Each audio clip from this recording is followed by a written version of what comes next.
You opened your eyes in a strange world, ruled by swords and spells, threatened by monsters and dragons. You were just an ordinary student, but now you're the last hope for a world on the edge of collapse. The last thing you saw was a dark monster, born from a forbidden spell, coming to destroy you. If you think this is the worst, just wait for what's next. No. Let's begin by recounting the storyline. This is Tachi, just an ordinary student living a quiet life, just like anyone else.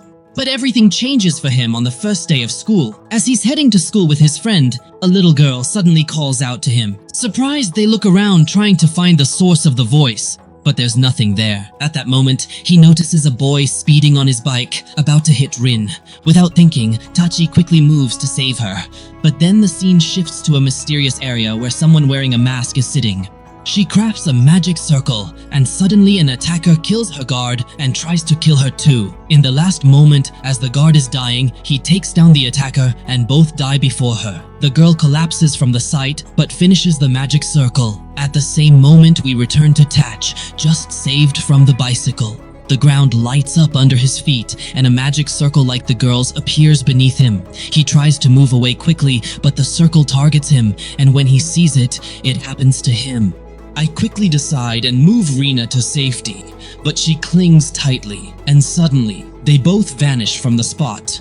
Later, Tachi wakes up in a strange land, unsure if it's his world. He spots Rina on the ground and rushes to her. When she wakes, they start exploring, trying to figure out their location. Rina thinks she's in a soft network area and looks for help, but Tachi feels something familiar about the situation.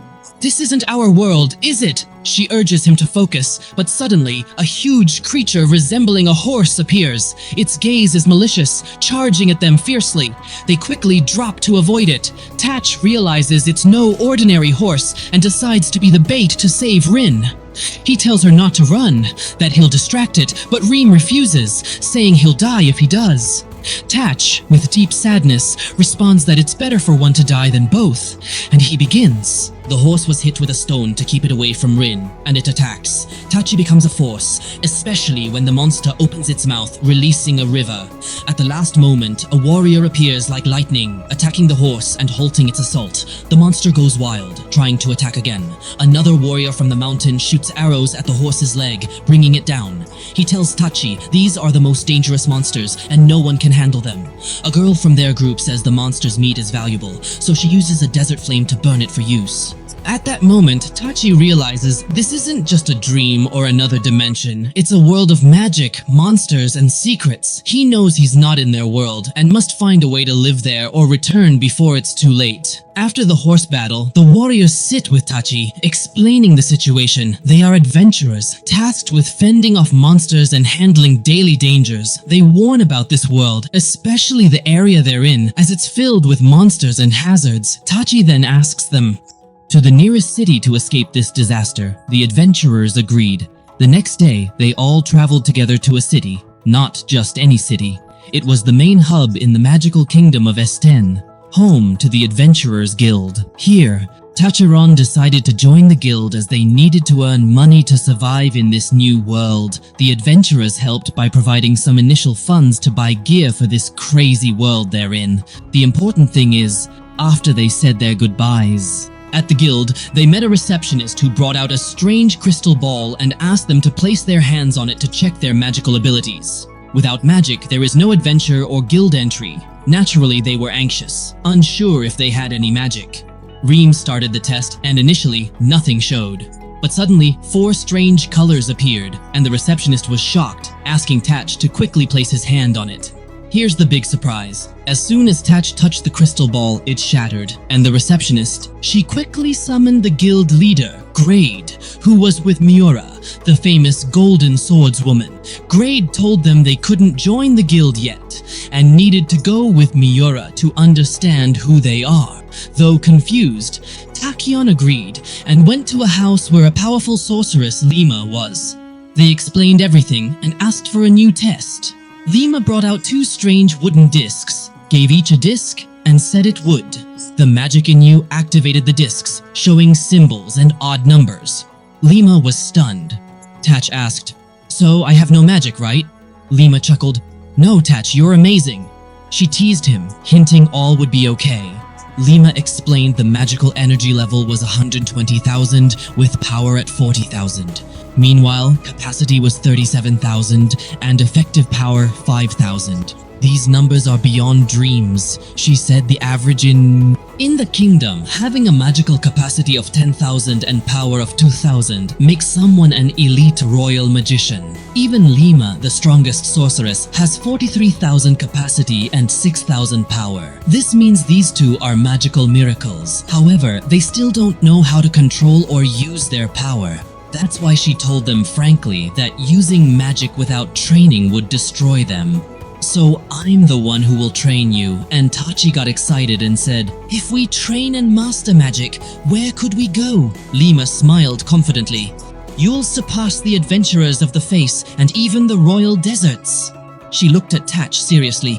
You could destroy a country, start a war, erase cities. If you want to be a king, nothing can stop you. As for money, treasures are yours.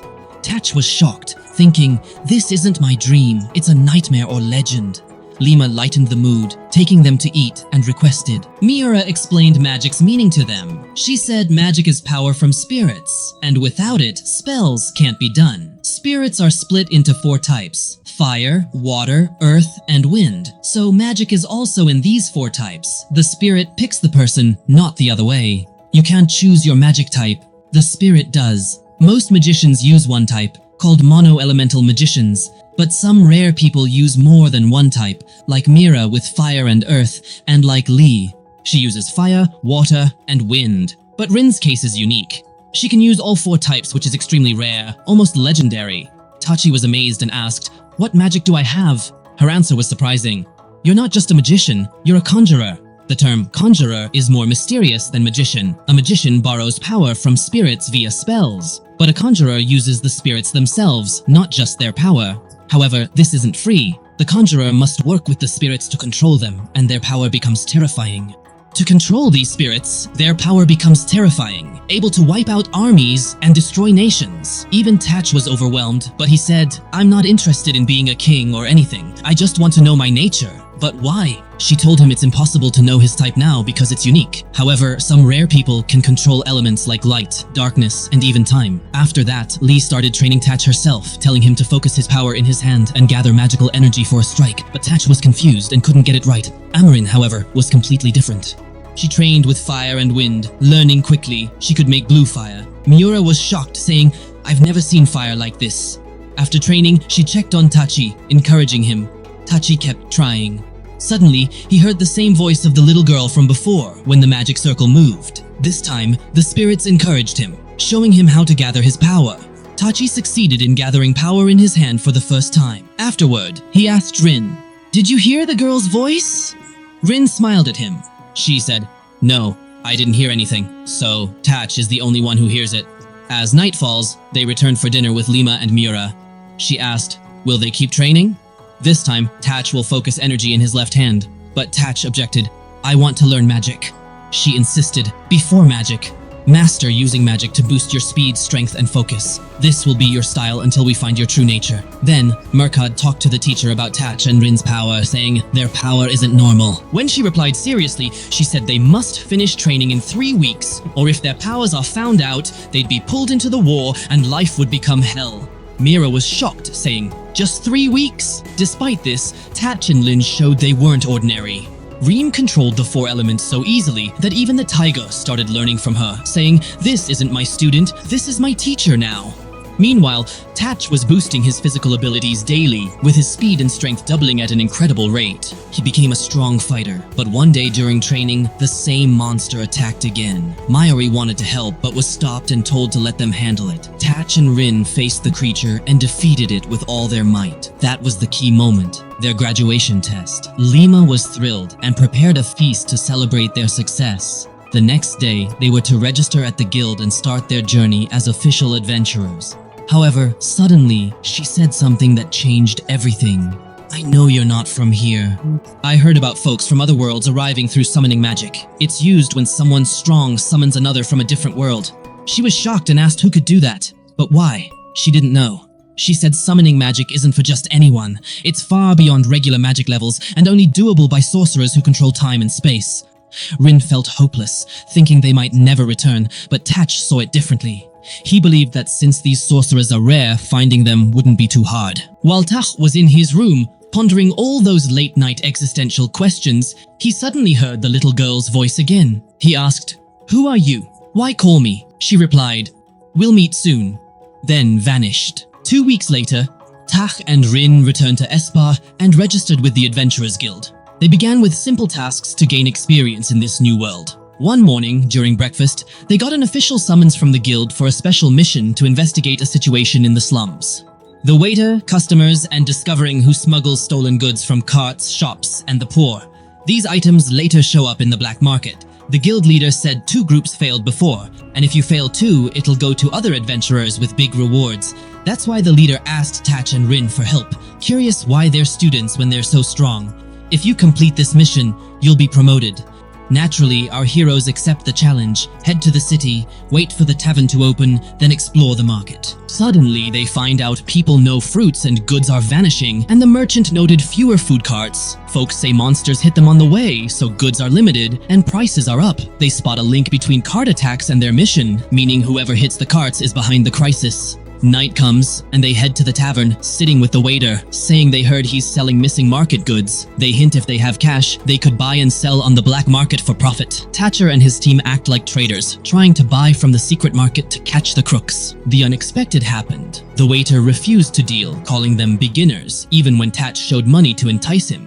Instead of the waiter falling for it, customers got greedy and attacked Tatch and Rin, thinking Tatch would stay quiet. Not at all. He responded with force, taking them down in seconds, leaving 2 to talk to. From there, the real conversation began. They said a strange man appeared, asking them to deliver goods to the city gate. When they went, the carts were there with goods, meaning the attack was real, but they only helped. Honestly, we rarely sell many of these. I advise you to avoid what's not your business, grab your cash, and leave. They exit the tavern, but remember, my friend, the mission isn't done. It's only beginning. After leaving, they spot odd movements, like someone is following them. Indeed, the action begins. 3 masked girls show up and try to attack them. Tatch hits the first one, and when the second uses perfume, Tatch takes her down. Suddenly, the first girl wakes up, throws a smoke bomb with the third girl, and they escape.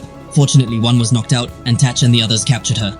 This changed everything because Tatch realized they weren't just regular thugs, they were hired assassins aiming to finish them. So, they took the girl to the guild, and the leaders put her in a room alone, tied her up, and asked what was wrong with her. They said, "People always die unless they fail." But Tatch asked to keep her alive, saying, "The choice is yours now, sweetie. Live or die." Meanwhile, Muri visited Tachirin with bad news. She said the country's situation was dire, prices tripled, and thefts happened daily. That's why a huge mission came to the guild. The mission was to guard the fruit and catch the thieves, with a 500 gold coin reward. I and Tatch agreed and went with Miura. They met the landowners, but one, named Kashi, shook hands with Tachi, and Tachi sensed something odd. This man's hand wasn't as soft as the other farmers, but he set that feeling aside. They began their patrol around the fields, but suddenly the alarm by the barn lit up, signaling an enemy nearby. Rin informed them that what was approaching wasn't human, it was huge. Suddenly, 4 goblins appeared with a giant ogre, and Tachi quickly devised a plan. Quickly, he said, "I'll handle the ghoul. Miura will tackle the demons and protect us." What happened next? Miura charged at the demons fiercely, and within a minute, she defeated them. Meanwhile, Tachi gathered all his strength and attacked the giant ghoul with 1 strike. After they returned, Yara analyzed the battle and mentioned something alarming. The ghouls and demons weren't supposed to be in this area, indicating something was wrong, something big in that valley. Tachirin suspected the attack wasn't a coincidence and seemed orchestrated, but Miura stayed calm. She said, "Hold on, don't hurry. Let's see what our opponent plans first, then act." Miura then set a trap, and Tetch and Ren agreed to help her. Meanwhile, the assassin girl was still in the guild, wondering why Tetch didn't finish them off. They had attacked him, and it would have been easy for him to defeat them despite their weakness. Suddenly, the guild leader entered and asked, "Have you decided?" The girl confidently replied, "Yes, I'm going back to Tetch, Ren, and Miura." The next day, they went into the fields, still searching for the thieves until they reached camp and found 3 people hiding in the field, just as they suspected. Tech said, "Let's finish them," and they quickly pursued. Oddly, the magic was gone, making it easy to capture the thieves. The field owners arrived and took them to the guild, but suddenly Kashim appeared, greeting Tech. Tech asked, "What are you doing here? What about the other farmers?" Kashim laughed. "I'm the supervisor, not a farmer." Then Miura joins, telling the stranger he knows about demons and goblins, despite not being an adventurer. Kashim grins slyly. "Bravo, you found me out. Yes, I sent goblins and demons and convinced the thieves to steal the field to test your strength." Suddenly, a girl named Grami appears beside him, revealing she was there all along, masked. Kashim had bet her to face Hirin and Miura. He then asks Tachi, "Are you my opponent?" The battle starts, and Miura strikes with the sword, but Grami deflects it easily. Rin attacks with fire, but Grami counters it too. At that moment, Rin found her path. She tried her luck and created a tornado around herself to pull Grami in. Mayul gathered herself and launched another strong attack. Yet Grami blocked it again, and Rin worried about Miri, warning her not to exhaust herself for nothing. She suggested a strategy. Suddenly, she switched with Miuri and was about to step in, but Rin stopped her last minute. Grami got upset and quickly attacked Miryu, hitting her stomach. Rin tried to respond, but when she used the wind, Grami sliced through it with her sword like paper. Our lives. Kashim summoned an ice monster and told Tach, "Show me your skills." Tach replied, "Is that all?" and attacked confidently. But his attacks did nothing, not even a scratch. Kashim laughed. "This monster has no physical form, so your attacks are useless. But it can kill you." Tach felt the danger, but kept attacking. Yet it was futile. The monster retaliated fiercely, and Kashim looked at him and said, "You're strong, but you can't beat this monster without magic, Kashim." Suddenly, he pulls out a strange ulcer and gives it to the monster, which eats it. It transforms into a terrifying red beast, its power soaring. With one hit, it sends Tach flying, injuring him badly. Surprisingly, Kashim reassures him, saying coldly, "Relax, I won't kill you. You're crucial to my plan." He adds, "I brought you here to take your power, but only after your superior cuts me. That's why I'll capture Rin and Miura, torture them, and present them to you. You didn't listen to me, you won't see them again." Tach got angry and chose not to give up, ready to fight on, no matter what. Meanwhile, Renium Euro was still trying to defeat Grami, but despite all attacks, she seemed invincible. Miuri then suggested a new plan. Miuri launched an attack to distract Grami, and Anna used magic on her. Grami tried to dodge, but Miuri was right behind her, striking directly. Rin then used a thunder spell, hitting her again, creating a dust storm, allowing Miol to attack. A massive blast scattered everything, and Mir seized the moment to strike with the day sword. Finally, the Grammys were down, admitting defeat but promising to return once healed. Suddenly, Cash appeared, confronting them, saying, "Listen, or Tach will perish now." We then see Tach on the ground, body covered in wounds, nearly defeated by the monster. Despite everything, brave Tach didn't give up and tried to stand again. But Cash didn't give him a chance, attacking with the monster again, causing another explosion, and Tach lost consciousness. In front of me, Miura had to submit, listening to Kashim. Feeling helpless and scared, he felt he failed to protect them. Unable to fulfill his duty to Rin, while unconscious, he hears the little girl's voice asking if he still wants power. Crying, he says yes, he needs it to protect them. The girl warns him that this power breaks laws and will cause pain like dying.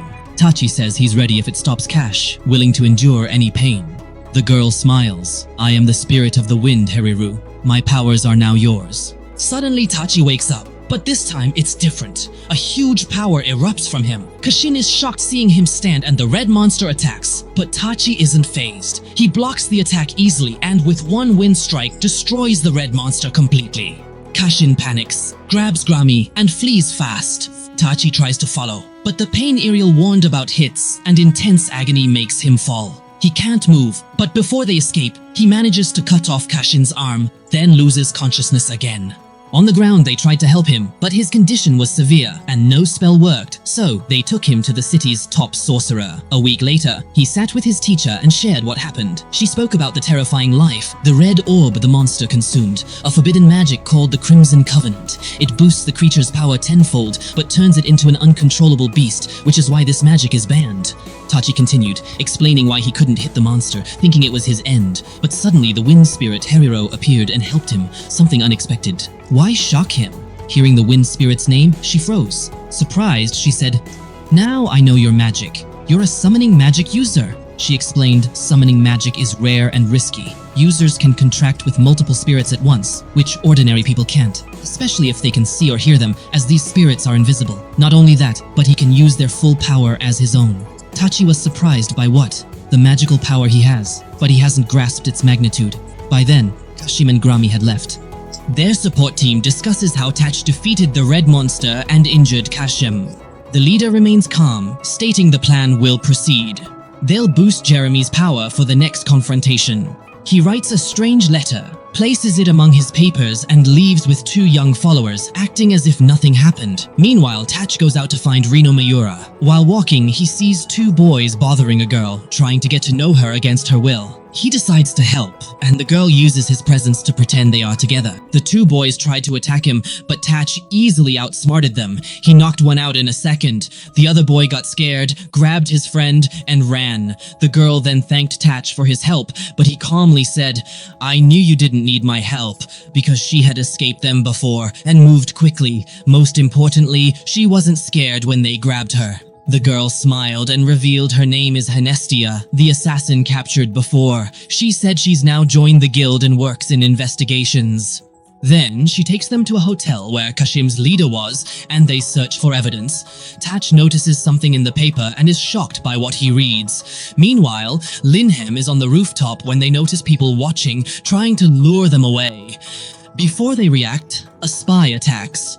Rina Miura dodges and tells people to flee, engaging in the fight. They almost win when 3 desert warriors appear, stopping the attack, and Jeremy emerges among them, fully dressed. The usual without mercy attacks Miura, knocking her out instantly, then takes her and escapes, leaving the 4 deserts to fight. She defeats them, but can't catch Igrami before they flee with Miura. We return to Tach, shocked, holding the paper and reading it. It says a demon tribe, blessed by the Crimson Covenant, is imprisoned in a tunnel beneath Asper. If freed, the city will vanish. Without hesitation, he takes Nastasia and they head to the tunnel, reaching it and continuing through until... The door is a huge iron one. She uses her assassin skills to open it expertly, and they move on. Meanwhile, Miura is praying when Jeremy suddenly appears, saying coldly, "You're in a specific place, and I'll help you get there." The leader plans to use her in the Crimson Pact rituals, but I want to eliminate you myself. She hurries and finds Miura hanging in a dark magical circle with forbidden rituals. Without delay, she freezes the desert around the circle with ice.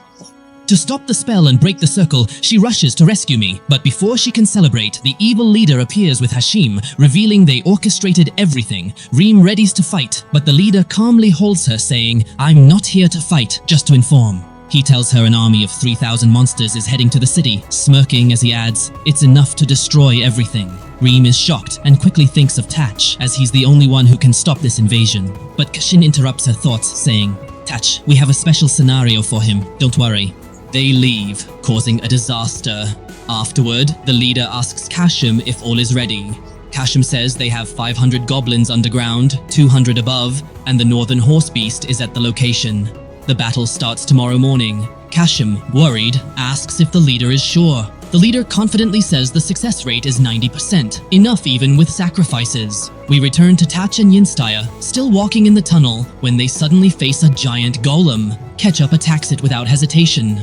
With one strike, he destroys it. He takes a breath. Suddenly, a door opens, revealing the evil leader's twin with demon eggs, creating a mysterious, terrifying scene.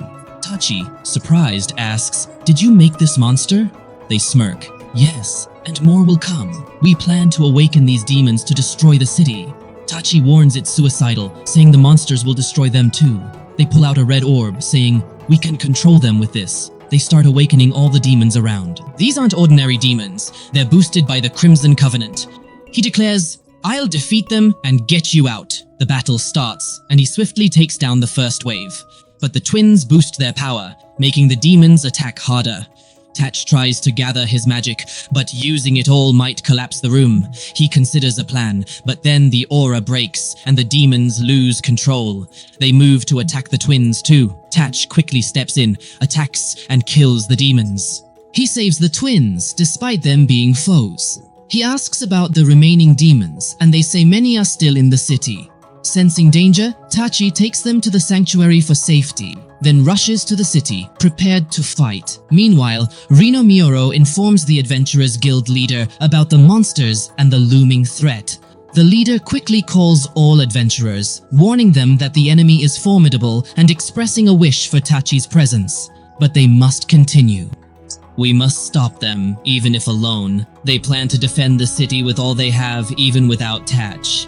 Other adventurers are ready to protect the town with full strength. Suddenly she appears and says, "I won't just watch. Tach isn't here, so I'll take his place." She discusses the defense plan against the monster horde, explaining the real situation. She tells them 3,000 monsters are coming, but they should know. The weakest ones come first, and some will appear.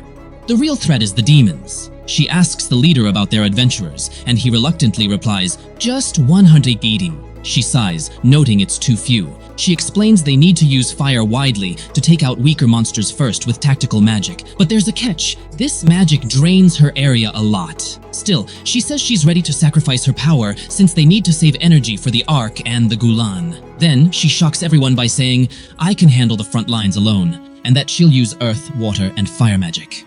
The explosion devastates them as she explains the plan, and everyone listens in awe. The idea is wild but brilliant, and they decide to trust her and execute it at the city limits where the battle begins. Reem digs a huge pit, and when the monsters approach, she traps them and combines the three elements, causing a terrifying explosion that shakes the ground. The front line of monsters evaporates, but it's not enough, and Rin sets off with the other adventurers to finish the mission. Raba begins to struggle as the numbers become overwhelming, and victory seems within their grasp. Suddenly, the true Shadow appears, having been watching them from afar since the start of the battle. The gang leader decides to execute his original plan and summons one of the monsters, the Crimson Covenant, sending it directly to the city. The situation was tough, but she doesn't hesitate for a moment, grabs her weapon and charges at them alone, fighting them one by one. However, the numbers were immense, and for every monster she killed, another would appear. She tells them to distract the monsters for 30 seconds, and that's all they need. The two of them dive into the monsters, confusing them to buy time. Meanwhile, she gathers her strength for her final attack.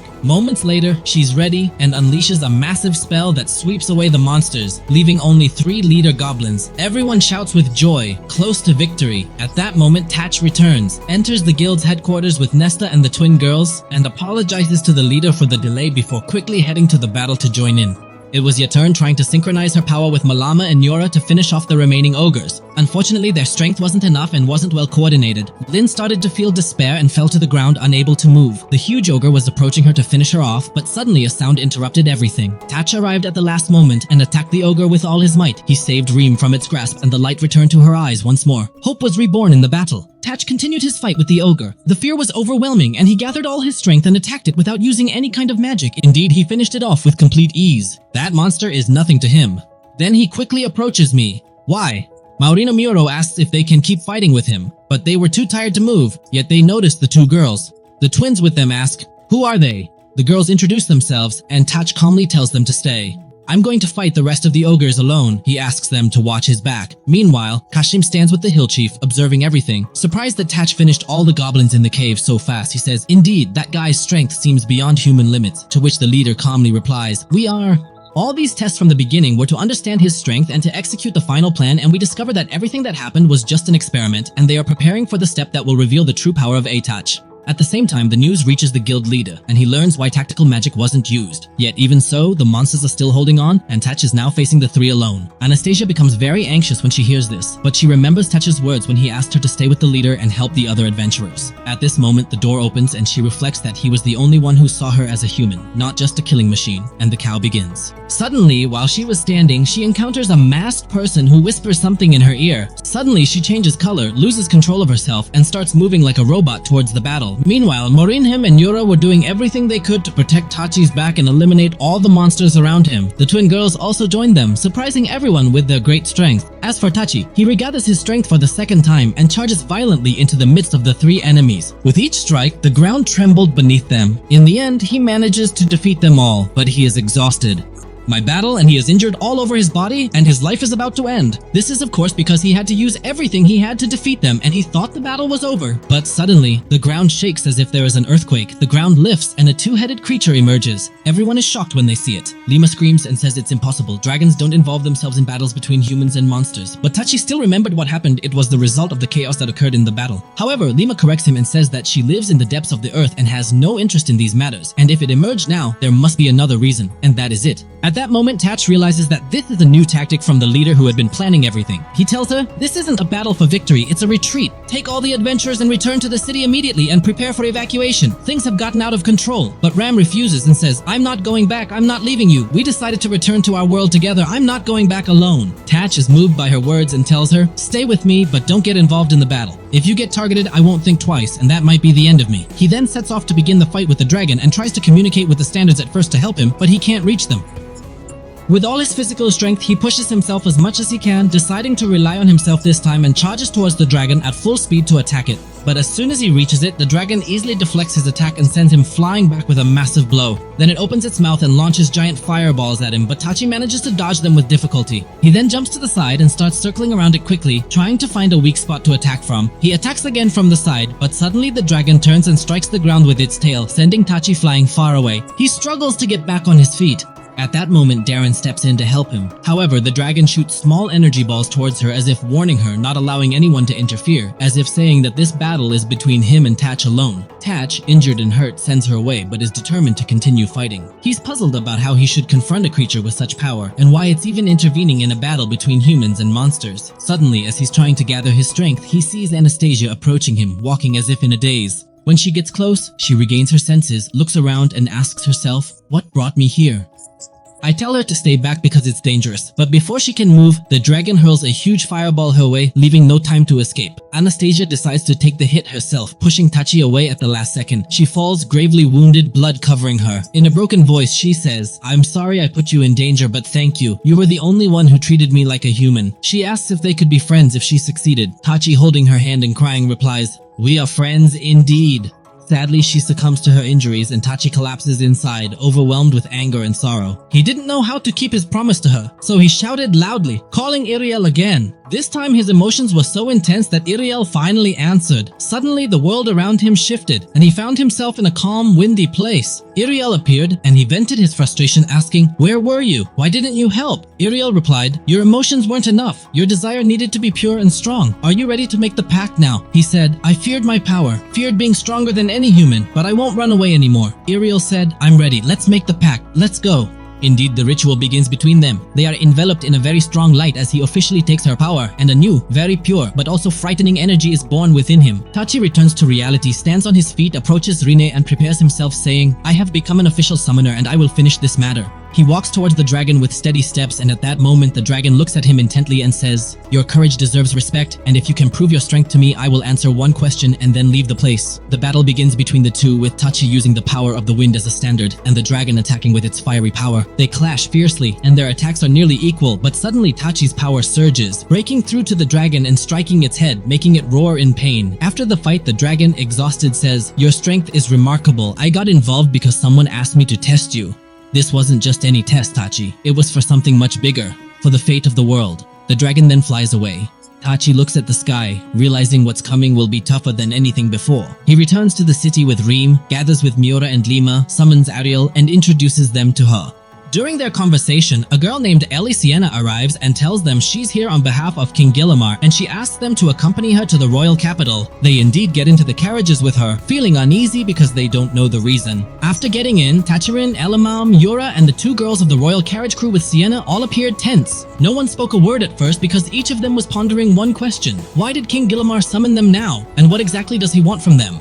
At that particular moment, why was it impossible for her to remain silent any longer? I turned to Lucina and inquired directly whether we were summoned due to an internal palace issue or something of greater significance. Lucina, with a serious expression, confirmed that it was indeed true. She commenced explaining everything in detail, stating that the kingdom was governed by the current king, Gillimar. However, there was always internal division between him and his younger brother, who believed that the kingdom should establish relations with other countries, especially considering that their sorcerers were among the most powerful in the world. Due to this, it was decided that he groups of sorcerers as a form of external cooperation, but suddenly opposition started to appear supporting Hana. The king said that sending sorcerers to other countries would weaken the kingdom and leave them at the mercy of outsiders, which would be a betrayal of their country. At that moment, rebellion began, internal pressure increased, and the situation could turn into a war at any moment. After a while, they reach the capital, but as soon as they enter the city, they feel something is wrong. The streets are eerily empty and there's no sound. Everyone is hiding inside their homes as if there's a great danger. At that moment, Tachi senses something coming quickly towards them, and suddenly,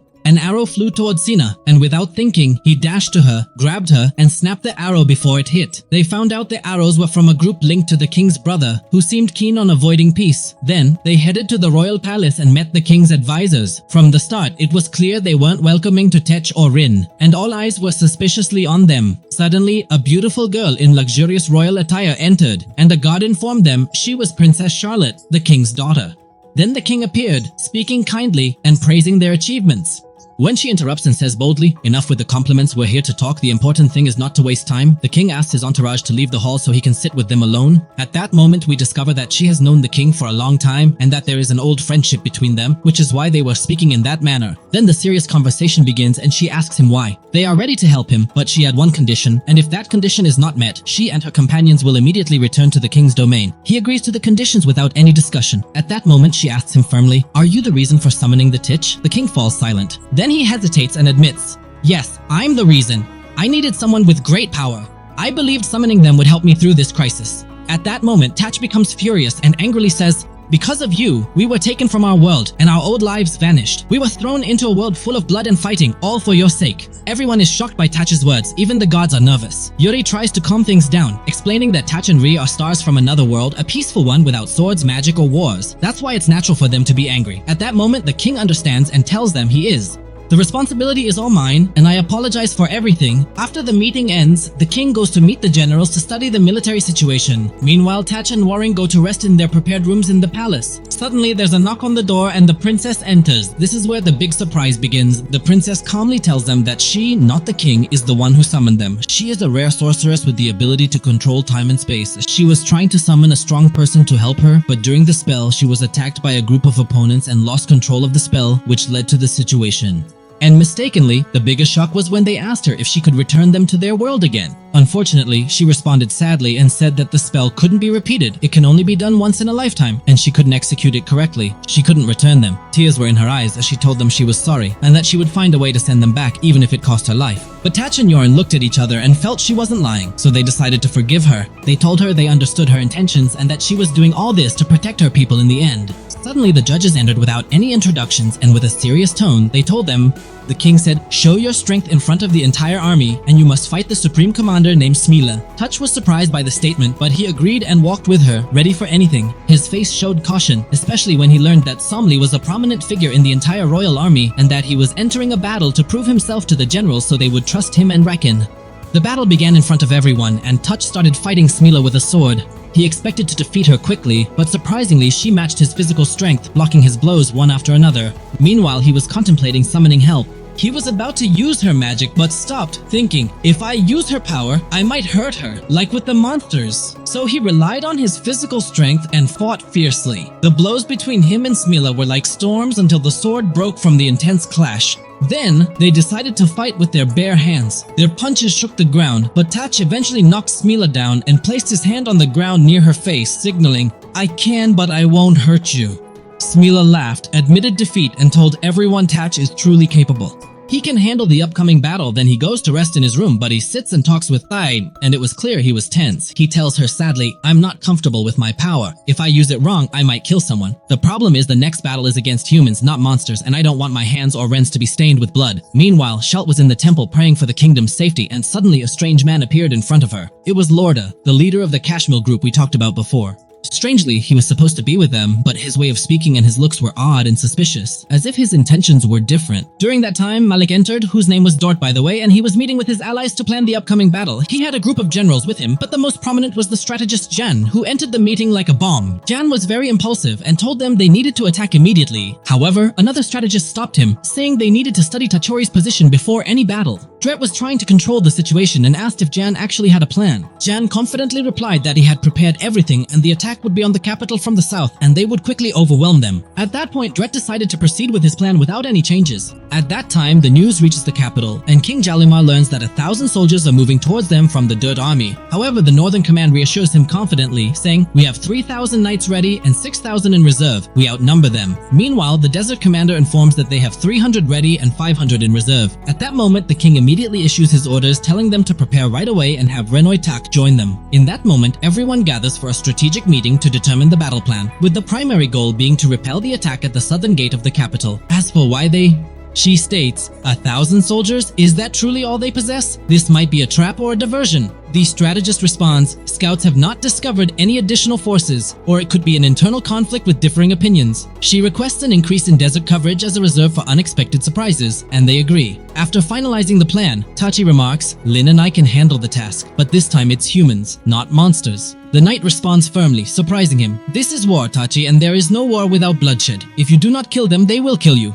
They then return. To put them at ease, he goes to check on Rin before sleeping, but suddenly Rin asks him to stay with her in the room that night. She seemed worried and said to him in a soft voice, "Do you think it's right to kill people? I don't want to be that kind of person." At that moment, Tatch tries to reassure her, saying, "Don't worry, you're not obligated to kill with me. If you wanted me at the start, then your presence here with me was a mistake from the beginning." But she looks at him confidently and says, "I entered the summoning circle again of my own will, and you tried to keep me away. I chose to be by your side then, and I'll continue the journey with you to the end." At that moment, Tatch sighs, feeling the weight of responsibility, and says that it is. "Mama, they thought it wasn't a hobby and tried to relax before the battle, but suddenly, while closing the curtains and turning off the light, he felt someone watching them from outside. He decided not to react and continued pretending to be asleep. Suddenly, a masked person entered through the window and quickly attacked the bed with a deadly stab, but the surprise was that he was only stabbing pillows because Tatch had set a trap and was hiding with Lin in another corner. At that moment, they quickly left the room and confronted the masked person. Why was it important? Because they had sensed the danger from the start and were observing the situation from the beginning. The masked figure tries to attack Ren again. However, Tak blocks the strike with force and becomes furious with fear and anger. He starts hitting with violent blows, shouting, "How dare you touch her?" But she stops him just in time and tries to interrogate the masked figure. However, he suddenly escapes through the window, and before they can catch him, he commits suicide by jumping off the wall, leaving a big mystery. We later discover he was the one sent to our center, the culprit trying to sabotage the Second Army's plan and gain an advantage. The next day, the King's army sets off south, and the first battle with the opposition army is about to begin. Meanwhile, Tachi starts the attack. He uses Iriel's wind power to strike the ground, creating a deep crater that splits the enemy army and disrupts their movements. Oddly, our army didn't retreat, and Samala sensed something was wrong, especially since the opposing army seemed unprepared, as if anticipating something unusual. Suddenly, the soldiers pull out rings with strange magical stones, wearing them and chanting random incantations against the king's army. The attacks were violent and surprising, catching the king's soldiers off guard and injuring them instantly. At that moment, Tachi first noticed this and shouted, asking why they didn't realize these were magical tools. Are they incantations? But the danger is that it could completely drain their life energy. At that moment, Bella confirms her statement and says that these soldiers surely don't know that they might die while using it in front of Miura. So she takes a brave step and says they should warn them even if they are their enemies. Initially, the soldiers objected, but Samalo agreed. When she told them she had a plan to stop them but needed Rin's help, Rin and Tatch move forward and Nelkani tries to attack them himself, but Tatch stands in his way and stops him. At that moment, Yeri creates a strong wind barrier that blocks all the attacks, and then Darren begins to execute the plan using a complex spell she had integrated. A storm descended on the enemy army, followed by a powerful lightning strike that electrified all the soldiers, leaving them unable to move. At this moment, a new figure appears among the wounded soldiers, and we discover that he was the one who gave the rings to the enemy. However, the enemy leader screams at him, saying, "You betrayed me and didn't tell me this could kill my soldiers." He smirks sarcastically, approaches him, and stabs him in the heart without any mercy. In this way, the battle ends, the enemy loses, and Tatch returns with the others to the castle, where they celebrate their first victory in this war. However, it is clear that this was not just a mere subordinates game. Over the edge, 10 Yomi Malik Beast and the others to make up for their efforts in the big battle that just passed, they are preparing a hall filled with rare weapons and magical tools for them to choose from. The important thing is that each of them selects a weapon that suits them. Miura chooses a sharp dagger known for its agility in close combat. Bream chooses a magical staff that enhances the power of magical elements. Meanwhile, Lima selects a ring with a powerful magical stone, specifically to amplify the effect of tactical magic. As for Tachi, he chooses a sword that looks like the Japanese swords he was used to in his world. Even though it was unfamiliar to their knowledge, he felt a strange connection to it. It was as if it was calling him. After they finished choosing, they went to Samal, who asked Tach to kill her again, but this time with the new sword to test its strength at that moment. Meanwhile, she also decided to try the ring she chose, and Yura asked Rian to fight each other to test the new dagger. But suddenly, Tachi felt very tired and held his stomach, saying that the food he ate at the celebration was a bit heavy. He went out alone to get some fresh air and decided to take a walk around the city. However, as soon as people saw him, it turned into an event with everyone running to greet him, asking for pictures. He barely managed to escape to a place. In an empty place in the city, he suddenly feels like someone is watching him. He calls out clearly, "Come out of hiding, I sensed you." At this point, Kashim appears, and the surprise is that his left hand is missing. Tachi is shocked and asks him, "What happened to your hand?" Kashim responds coldly, saying, "You are the reason. When you were fighting me while I was escaping, you attacked me with such force that I lost consciousness. But this injury remained." He continues, saying he won't leave him alone until they fight again. To ensure this, he threatens that if Tachi doesn't agree, he will poison all the wells in the capital. Tachi sighs and reluctantly agrees, and they head to a place. Away from prying eyes, Kakam brings out a strange magical tool and tells him that this tool will reduce his preparatory power, making his strength exactly like Kacham's, and then the fight will be fair. However, Eril senses danger and warns Tachin that she's uncomfortable with this tool and that there's something wrong with it. But Tachkin is swayed by Kacham's words about his talent and the politics being the reason for his strength, and he decides to trust him. Kacham says, "I will kill you with honor to prove that it's not just talent but hard work and training that make the difference." And indeed, the fight begins. Tachi starts attacking with the power of the wind, but Kacham quickly dodges and attacks him with his dagger.